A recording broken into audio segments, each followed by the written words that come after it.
प्रिय दर्शकों, आप सभी को हार्दिक अभिनंदन करते हैं।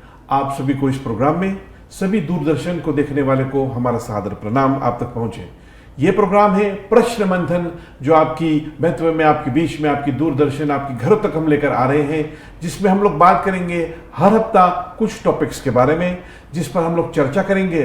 प्रश्न पे प्रश्न हम लोग ढूंढेंगे प्रोग्राम प्रश्न मंथन में। आज आई हुई है भारत देश से हमारी अतिथि, इनको हार्दिक अभिनंदन करते हुए उनको आपके सामने हम परिचय करवाते हैं। आचार्य श्री गोपेश जी महाराज जी आए हुए भारत से, इनको हार्दिक अभिनंदन है। आचार्य जी नमस्कार जी, आपको स्वागत है हमारी भारत देश में। जी बहुत बहुत धन्यवाद, बहुत बहुत धन्यवाद सभी के लिए। जय श्री राम जी। बस आप तो सूरीनाम देश में आते रहते हैं जी, और हमारा सौभाग्य है कि आप आज आए हुए हैं और हमारे ये पहला कार्यक्रम जो है हम लोग शुरू कर रहे हैं जी। बस विनती करते हैं श्री गणेश थोड़ा हो जाए कि हमारी प्रोग्राम भी चले, हमारा सोनल टीवी भी चले। गजाननं भूतगणादिसेवितं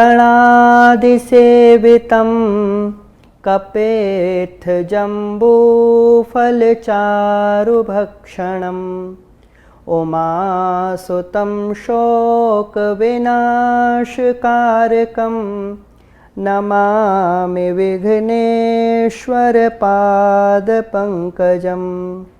भगवान श्री गणपति गजानन के श्री चरणों में प्रार्थना है, हमारा कार्यक्रम, हमारा देश सर्वविध आगे रहे, समस्त बाधाएं विघ्न दूर हों और सभी प्रकार के मंगल हो, सब आनंद हो, चकाचक हो।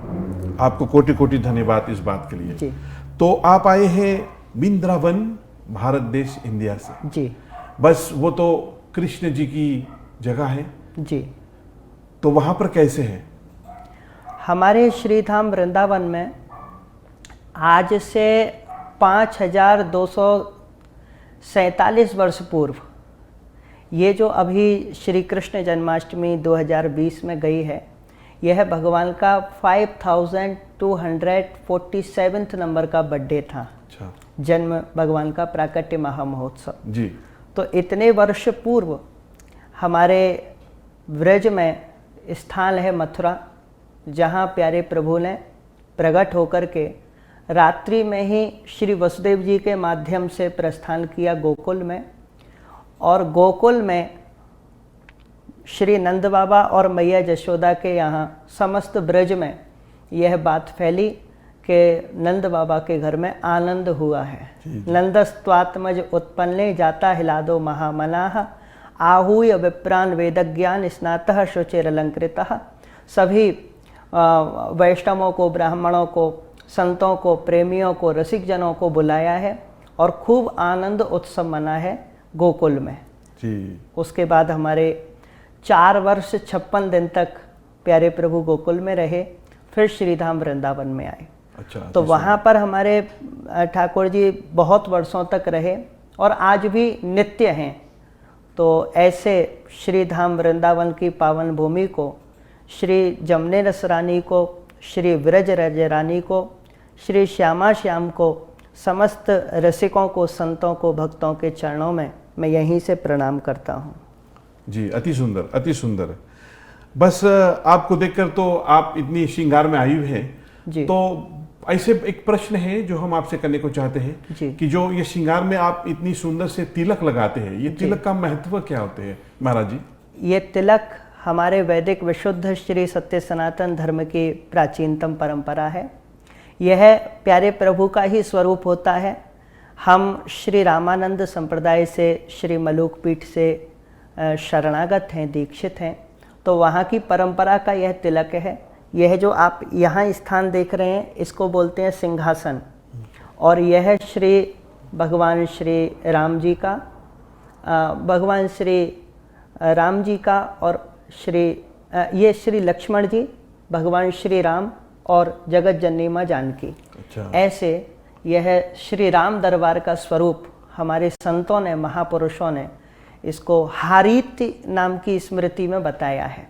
ये हमारे स्मृति ग्रंथों का ये प्रमाण है, आदेश है। तो वेदादि शास्त्रों की जो विशुद्ध परंपरा है, उसमें तिलक का बड़ा अद्भुत महत्व है। यह भगवान का ही स्वरूप होता है। और इसीलिए जब हम तिलक लगाते हैं तो तिलक के साथ में जो मंत्र पढ़ते हैं उस मंत्र में भगवान को प्रणाम किया जाता है। अच्छा, तो ये तिलक सनातन धर्म का चिन्ह है, प्रतीक है। अच्छा, बहुत धन्यवाद इस सवाल के लिए।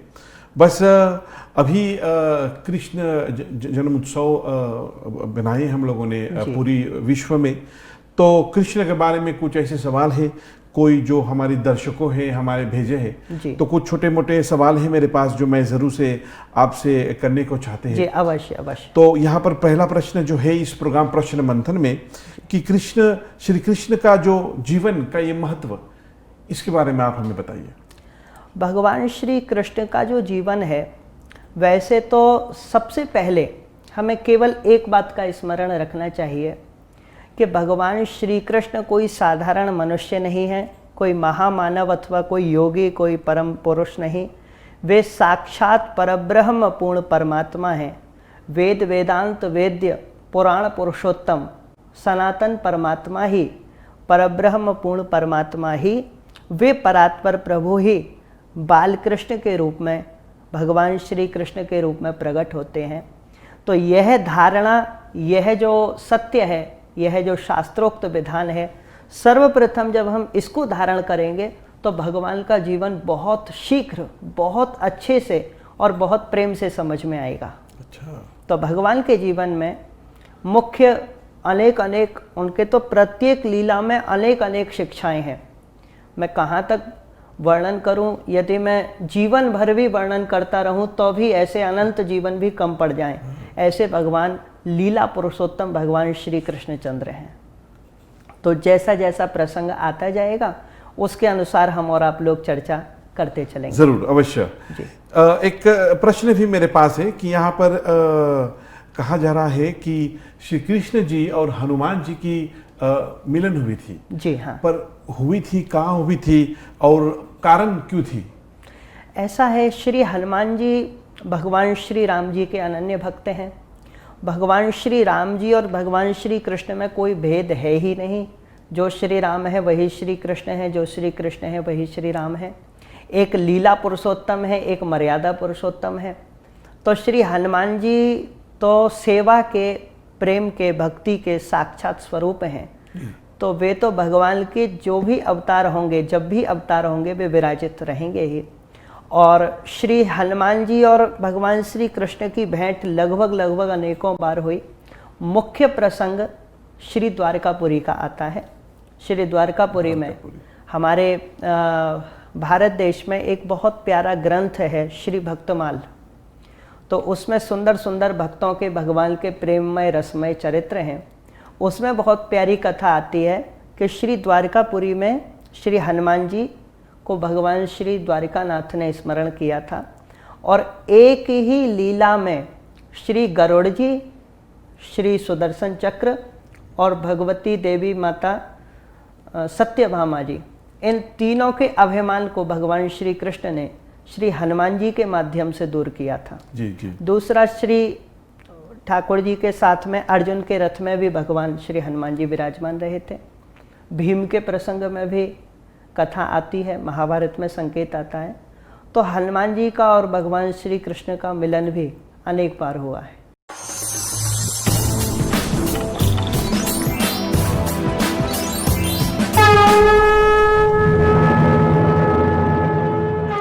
दर्शकों को उन सवालों पर हम लोग हर प्रश्न पर आप उत्तर दे रहे हैं। बस यहाँ पर भी हमेशा आप देखते हो तो विश्व में ज़्यादा से ज़्यादा श्री राधा कृष्ण मंदिर है, बहुत सारे ऐसे हैं जी।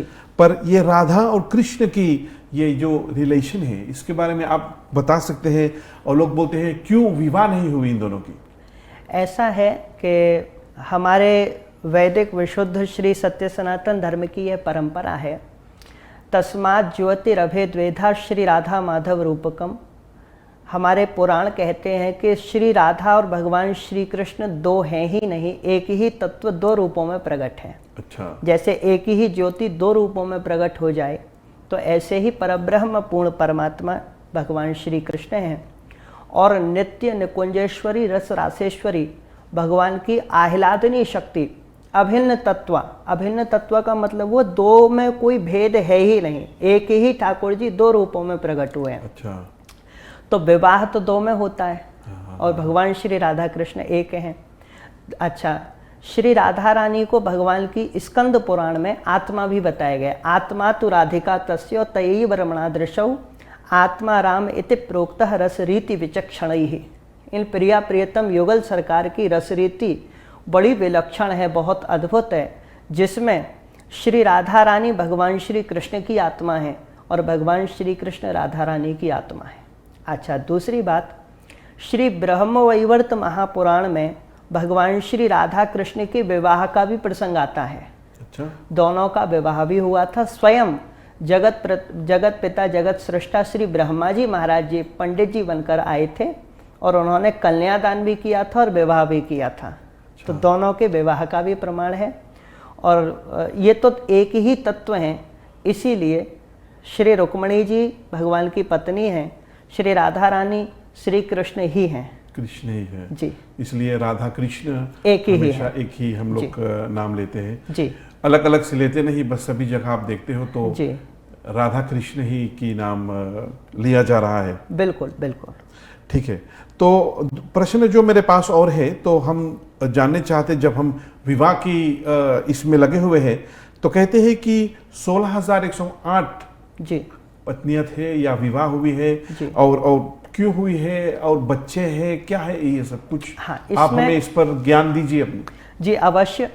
हमारे भगवान के जो इतने विवाह हुए हैं, ये वैदिक विशुद्ध श्री सत्य सनातन धर्म की वह मर्यादा है जो मनुष्यों के लिए नहीं है, जो विशिष्ट केवल और केवल भगवान के लिए इसीलिए है क्योंकि ये जो भगवान की पत्नियां हैं स्वयं वेद नारायण भगवान की ऋचाएं हैं। वेद की जो ऋचाएं होती हैं, जिनके माध्यम से बड़े बड़े यज्ञ संपन्न होते हैं, वही वेद की ऋचाएं यज्ञ नारायण स्वरूप भगवान श्री कृष्ण की पत्नी बनकर आई। दूसरी बात, जितनी भी पत्नियां हैं भगवान की, ये साधन सिद्धा हैं। साधन सिद्धा का अर्थ होता है पूर्व अनंत जन्मों में अनंत काल तक जिन्होंने भगवान के सानिध्य में आने के लिए तपस्या करी, प्रार्थना करी, बहुत कठोर तपस्या ऋषि मुनि संतों ने जो की थी, वही पत्नी के रूप में भगवान के इस श्री कृष्ण अवतार में प्रकट हुए। तो ये जो भगवान की पत्नियां हैं, ये वेद की ऋचाएं हैं, ये साधन सिद्धा, वे ऋषि मुनि संत हैं, वे बड़े बड़े तपस्वी महात्मा हैं जिन्होंने करोड़ों करोड़ों वर्षों तक, करोड़ों करोड़ों जन्मों में बहुत तपस्या करी, तब जाकर के भगवान के चरणों का सानिध्य प्राप्त हुआ। तो 16,108 में से 8 पटरानियां हैं जो अष्ट प्रकृति के स्वरूपा हैं और जो 16,100 रानियां हैं वे अनंत अनंत जितनी भी प्रकृति की ही अंशभूता शक्तियां हैं और ऋषि मुनि हैं और वेद की ऋचाएं हैं। अच्छा अच्छा जी। तो ये सब उस समय पर ज़रूरी थे ना कि जो लीला के लिए है सब कुछ उसी के लिए बनाई गई थी। हाँ, एक बार एक प्रश्न आया था, बोले महाराज जी भगवान ने इनको बहन क्यों नहीं बनाया या अन्य रूप से क्यों नहीं स्वीकारा? इसका एकमात्र कारण यही है कि भगवान को कहा गया है जगत पिता जगत पति जगन्नाथ, सारे जगत के नाथ, सारे जगत के पति स्वामी भगवान ही हैं। तो इसीलिए यदि बहन आदि बनाते तो ब्याह करना पड़ता। ब्याह होता या ना होता, सामाजिक दृष्टि से यदि हम देखें तो भगवान के विवाह का एक रहस्य ये भी है कि ये वो स्त्रियां थीं जिनको भौमासुर नाम का राक्षस अपहरण करके, किडनैप करके ले गया था। तो आज समाज में देखने में आता है कि किसी कन्या को, किसी युवती को कोई किडनैपर्स ले जाए, 5 दिन बाद वापस कर दे, तो समाज के लोग उस कन्या को, उस स्त्री को स्वीकारने से थोड़ा भय खाते हैं। जी। क्योंकि उनको प्रतीत होता है कि अब सामाजिक हमारे सम्मान का क्या होगा। तो उन स्त्रियों से कौन विवाह करता? उनसे कोई विवाह करने वाला नहीं था। इसलिए भगवान श्री कृष्ण ने उन सबको अपनाया, उन सबकी ही इच्छा थी, कामना थी। भगवान के चरणों में प्रार्थना करी, नाथ आप हमें अपना लीजिए। भगवान ने तब उनको अपनी पत्नी बनाया। अच्छा जी, तो ऐसे बात है जी। तो उसी पे हम वापस आते हैं कि कहते हैं कि हर पत्नी के साथ 10 बेटे थे और 1 बेटी। जी। तो ये सत्य है या? हाँ, बिल्कुल सत्य है। और इन बच्चों के साथ फिर हुआ ये क्या? बिल्कुल सत्य है और बहुत प्रमाणित बात है। 3 करोड़ से अधिक तो उनको पढ़ाने के लिए अध्यापक लगे हुए थे। अच्छा। 3 करोड़ से अधिक केवल अध्यापक थे उन बाल गोपालों को पढ़ाने के लिए। ये सब भगवान की प्रजाएं यादव कहलाए थे, यदुवंशी कहलाए थे। तो ये लोगों के माध्यम से भगवान ने पृथ्वी का बहुत भार दूर किया। बहुत भार मतलब जो बोझ हो गया था, जो दुष्टों का, पापियों का, अत्याचारियों का, अन्यायियों का, उस बोझ को, उस भार को भगवान ने इन यदुवंशियों के माध्यम से दूर किया। परंतु ये फिर उद्दंड हो गए थे। हम जिसको माध्यम बना करके इस समाज से गंदगी दूर कर रहे हैं, वे रक्षक यदि भक्षक बन जाएं, वे पोषक यदि शोषक बन जाएं, तब भगवान को उन्हें भी समाप्त करना पड़ता है। कैसे? जैसे जंगल में जब बहुत सारे बांस उत्पन्न हो जाते हैं तो उनमें अलग से आपको आग लगाने की आवश्यकता नहीं पड़ती, वो आपस में ही रगड़ खाते हैं और अग्नि प्रकट कर लेते हैं और स्वयं ही जल मरते हैं। ऐसे ही भगवान ने इन दुष्टों को, जब ये भगवान ने ये नहीं देखा कि ये मेरे अपने हैं, ये मेरे अपने बालक हैं, उन्होंने रिश्तेदारी नहीं निभाई। बंधु बांधव अपने स्थान पर है, धर्म अधर्म अपने स्थान पर है। उन्होंने अधर्म किया, भगवान ने तत्काल उनको दंड दिया। ब्राह्मणों के शाप को निमित्त बनाकर भगवान ने इस संपूर्ण यदुकुल का संहार करवा दिया। अच्छा जी, अच्छा, बहुत बहुत धन्यवाद आचार्य जी।